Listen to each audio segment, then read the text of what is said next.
Mä oon Sanna Paakkonen, mainostoimisto VTF Designin toinen yrittäjä, toimitusjohtaja ja yrityksen perustaja. Ja yrityksen nimi tosiaan VTF Design Oy. Ja Lasse Paakkonen mun nimi, Sannan pikkuveli ja VTF Designin toinen yrittäjä, liiketoimintajohtaja, arkititteli. Mainostoimistoalalla operoidaan. Suomen Säpäkin mainostoimisto. Yrityksen perustaminen on lähtenyt ideatasolla liikkeelle varmaan vuonna 2007 tai 2008 ja silloisten työkavereiden eli minun ja Mira Torvinen Määtän yhteisillä työmatkoilla Ouluun. Me silloin haaveiltiin, että voisi tehdä sitä omaa työtään omassa kotikaupungissa, mutta silloin kun ei ollut alan työpaikkoja tarjolla, niin siinä ei paljon vaihtoehtoja sitten ollut, että piti oma toimisto silloin laittaa pystyyn. Ja Lasse on tullut vuonna 2020 matkaan. Joo, vuonna 2020 hyppäsin minä sitten toiseksi yrittäjäksi VTF Designiin. Korona löi maailmansäppiin ja helppo oli lähteä ponnistaan kohti kasvu-uraa VTF Designilla. Ja tosiaan silloin tehtiin linjanvedot siitä, että VTF Designista lähdetään kasvattamaan aktiivisesti, pitkäjänteisesti eri kokoluokan yritystä. Ja sillä tiellä nyt ollaan ja ihan hyvässä vauhdissa. No ainakin yrityksen nimi on aika omaperäinen, se jää varmastikin aika helposti mieleen ja monesti sitten saa vastaanottajan aika hyvälle tuulelle. Ja sitten varmaan yrityksen kokoon nähden osaaminen on hyvin laaja, että se on koettu vahvaksi erottautumiskyvyksi verrattuna toimialan muihin kilpailijoihin. Ja osaamiseen liittyen, että meillä on kyky koodata vahvoja verkkosivuja, erilaisia integraatioita, muita verkkopalveluita. Sitten on brändirakentajat ja visuaaliset suunnittelijat on todella vahvoja. Markkinointi, mainonta tietenkin mainostoimiston on pakko olla iskussa. Ja sitten erilainen sisällöntuotanto. Ja yleensä ottaen näillä keinoilla, mitä esittelin, niin pyritään ja toistaiseksi ihan hyvällä tasolla pystytty täyttämään meidän asiakaslupausta. Eli me luomme asiakkaiden brändit näkyväksi.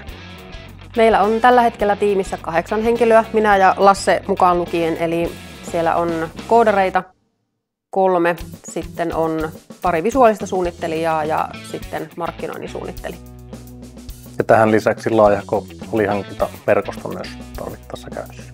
Pääsääntöinen markkina-alue meillä on Pohjois-Pohjanmaa, että sieltä löytyy suurin määrä asiakkuuksia, mutta sitten Keski-Pohjanmaa, Kainuu on myös aika vahvoja, mutta asiakkaita yleensäkin ottaen ympäri Suomen löytyy. Tämäkin on hyvä kysymys, että mitä haasteita on. On varmaan semmoinen toki ennustettavuuden puute. Siihen tietenkin vaikuttaa myös vallitseva markkina ja maailma, missä tällä hetkellä eletään. Mutta ehkä myös meidän toimiala on tietyllä tavalla sellainen, että ei välttämättä vaikka vuoden päähän pysty tilauskantaa hirveän tarkkaan syynäämään. Et se on semmoinen omanlainen haaste, kun miettii isompia tai pienempiä suunnitelmia tulevaisuutta ajatellen. Sitten varmaan myös se, että kun kasvua haetaan ja tietenkin toivotaan, että tilausmäärä ja asiakkuuksien määrä kasvaa, niin sitten se oikean hetken miettiminen sille, että milloin on mahdollisuus ja tarve rekrytoida, että milloin tavallaan uskaltaa semmoisia päätöksiä tehdä, niin sekin aiheuttaa sitten omat kuvionsa. No, meidän mielestä se on varmaan ainakin se, että me ollaan aika sinnikkäitä ja säpäköitä siinä meidän tekemisessä. Että se kertoo varmaan tekemisen tyylistä, että mieluummin tartutaan toimeen, kun jäähän miettimään, että mitenköhän tässä nyt sitten kannattaisi tehdä. Että säpäkkyyttä löytyy sekä yrittäjistä että tiimistä. Ja sinnikkyys varmaan asenteena semmoinen, että jos tulee haasteita vastaan, niin mieluummin lähdetään taklaamaan niitä ratkaisuja ja miettimään niitä kuin että jäätäisiin jotenkin sen tilanteen eteen avuttomasti miettimään, että no, voi. Niin ja aktiivisesti haetaan uusia keinoja pärjätä tässä markkinatilanteessa ja markkinoilla yleensäkin. Aktiivisuus niin kuin teema toistuu aika paljon, että mikä on koettu hyväksi, milloin haasteita taklaa.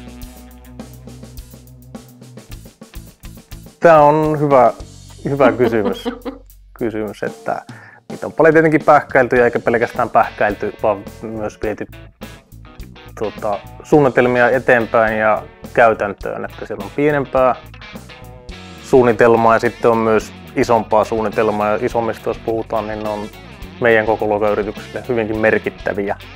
Mutta ehkä tässä vaiheessa vielä ollaan niistä asioista hys ja jätetään tuonne mystisen verhon taakse nämä uutiset vielä